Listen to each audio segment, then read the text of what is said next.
जोगी बाबा से लड़का सो कहले कि सर बदलना, कहले क्या बदलना है?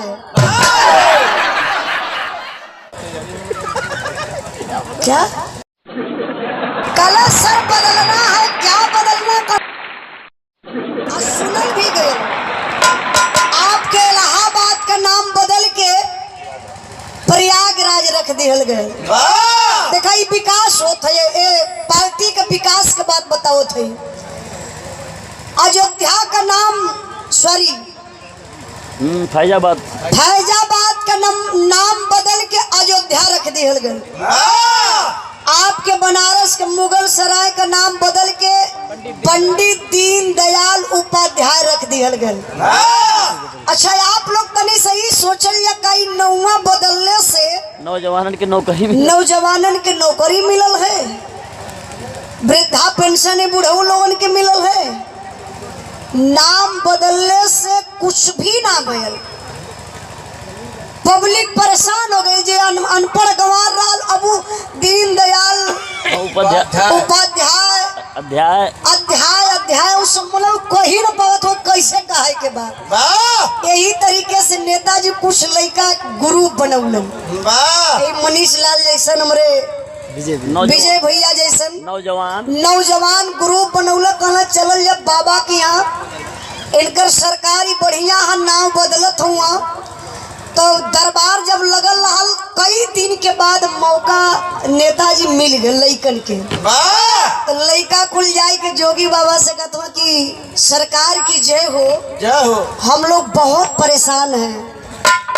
तो जोगी बाबा कहले कि हाँ अपनी परेशानी बताइए, क्या परेशान है आप लोग? कहले सर परेशानी यही है, बदलना है। जोगी बाबा से लड़का सो कहले कि सर बदलना, कहले क्या बदलना है?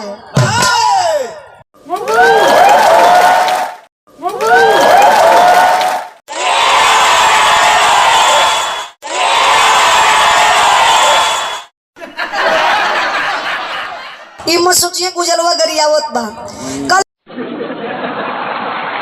कि साले सब गाली दे रहे हैं कि कुछ कह रहे हैं। अब मुख्यमंत्री जी समझी ना बोला, कहले कहाँ पड़ता है? तो भैया उस पूना ओरी पड़ेला। कहला सरकार अगर आप मेहनत करी है तो ये हमान के गांव का नाम बदल जाई। तो फिर जोगी जी पूछले कि अच्छा ये बताइए कि आप लोगों को इस नाम से दिक्कत क्या है? तो नेताजी लड़का कुल कहा था सर जब हम लोग गाड़ी में बैठते हैं बस में, तो बस का कंडक्टर जब आता है टिकट काटने के लिए तो बोलता है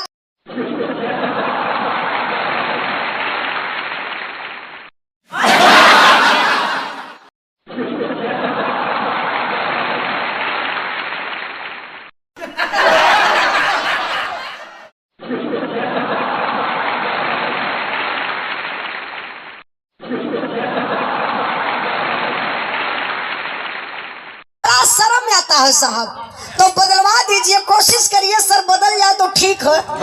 वही ले वहाँ हिम्मत ना पड़ल की जाए। आप लोग देख ले नेट पे सर्च करिए, कोनो बनावटी बात नहीं खे। यही सरकार में भैया हमारे चप्पल चुरा लगल कोनो R2 बैग वही गांव से यू ये देखा, वही गांव से क्यों लगत हुआ नहीं जैसे स्कूरपान का ढील है, डोड़ी चटना हो, डोड़ी चटना ये डोरी चटना हुआ ना।